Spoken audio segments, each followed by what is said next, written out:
गावो विश्वस्य मातरः। आज मुझे ध्यान आ गया कि आज थोड़ी गाय की चर्चा करूं आप सभी से। आप लोग कथा सुनने के माध्यम से कुछ ऐसा करिए। आप लोग जो कार्य करती हैं, माताएं तो अक्सर जो काम करती हैं, झाड़ू पोंछा बर्तन, जितना भी वो काम करती हैं उसमें पाप होता ही है, क्योंकि कभी चींटी मर जाती है, कभी कोई जीव जंतु झाड़ू लगाते समय मर जाता है।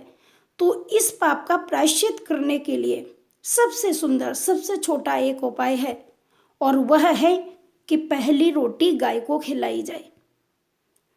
परंतु आप लोग इसका विशेष ध्यान रखें कि गाय को रोटी खिलाने का ठीक तरीका आपको आता है या नहीं। कई माताएं तो जो गाय के लिए रोटी बनाती हैं वो कच्ची ही बना के छोड़ देती हैं। नहीं नहीं, ऐसा नहीं करना चाहिए। गाय के लिए कभी कच्ची रोटी नहीं देनी चाहिए। दूसरी बात, गाय को रूखी रोटी नहीं देनी चाहिए, उसके ऊपर घी लगाना चाहिए, और घी लगाने के बाद उस पर गुड़ रखकर कुछ मिष्ठान रख करके आप गाय को वह रोटी खिलाएं। जब आप गाय को रोटी खिलाने के लिए जाएं तो रोटी को हाथ में न ले जाएं। ऐसे ही खाली रोटी को हाथ में पकड़ के ले गए और गाय को खिला दिया, उससे दोष होता है। थाली में रख करके गाय की रोटी निकालें, और थाली में जैसे एक ब्राह्मण को भोजन कराते हैं, भगवान का भोग लगाते हैं, संतों को भोजन कराते हैं, इस प्रकार से जो गौ माता है उसके अंदर 33 कोटि देवताओं का वास है। 33 कोटि देवता उसके अंदर विराजमान है। अब बताइए, आप जरा सा छोटा सा उपाय है, एक रोटी को खिलाने से, एक रोटी गाय को खिलाने से आपको 33 कोटि देवताओं को भोग लगाने का फल प्राप्त होता है, और उसका पुण्य आपको मिलता है। इसलिए कभी भी गाय को रोटी खिलाएं तो ये गलतियां न करें। कभी भी गाय की रोटी के ऊपर बिना घी लगाए उसको न खिलाएं, बिना गुड़ रखे उसको न खिलाएं, और जब भी ले जाएं तो किसी पात्र में ले जाएं, उसके बाद गाय को रोटी खिलाएं।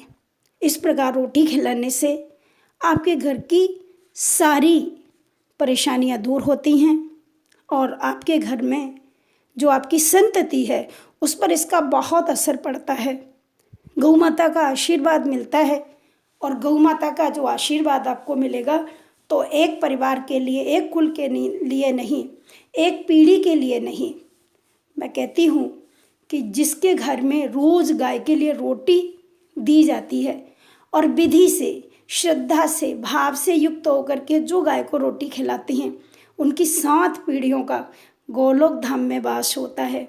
उनका कोई भी पूर्वज नरक में नहीं जाता, और उन्हें गोविंद का दर्शन होता है। गोपाल उन्हें बहुत प्रेम करते हैं। भगवान श्री राम ने, मर्यादा पुरुषोत्तम श्री राम ने जब त्रेता युग में राम का रूप धारण करके गौओं की सेवा नहीं कर पाई तो उनको बड़ा कष्ट हुआ। उसके बाद प्रभु श्री राम द्वापर युग में गोपाल बनकर आए, और उन्होंने गौओं का कैसे लालन पालन किया। इसलिए देखिए, कक्षा 6 की एक विषय संस्कृत, और जो संस्कृत की जो पुस्तक है उसमें कितना सुंदर दिया गया है, गावो विश्वस्य मातरः।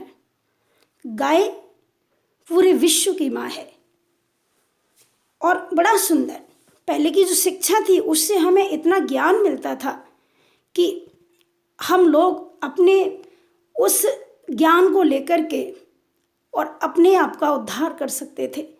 इतना बढ़िया सुंदर ज्ञान हमें पहले की पुस्तकों में मिलता था।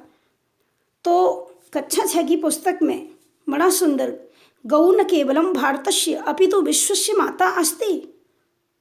जो गौ माता है वो मात्र भारत की ही माँ नहीं है, सारे विश्व की जगत जननी है, वो सारे संसार की माँ है। और माता एवसा अस्माकं जीवनम रक्षितुम समर्था अस्ति। गौ माता सबकी रक्षा करने की शक्ति रखती है, क्योंकि वो माँ है, और माँ तो संतान की रक्षा ही करती है। तस्या दुग्धम सर्वेषां पशूनां दुग्धात् श्रेष्ठतरम। और जो उसका दुग्ध है ना, शास्त्र बताते हैं कि गाय का दुग्ध अमृत के समान है। इसलिए सभी माताओं को गाय को रोटी खिलानी चाहिए, पहली रोटी। और जो पहली रोटी आप बनाएं उसको छोटी न बनाएं, उसमें 2 रोटी का आटा लेकर के उसको बनाएं और घी लगाकर, गुड़ लगाकर गाय को खिलाएं। इससे आपकी हर मनोकामना पूरी होगी। जय गौ माता की।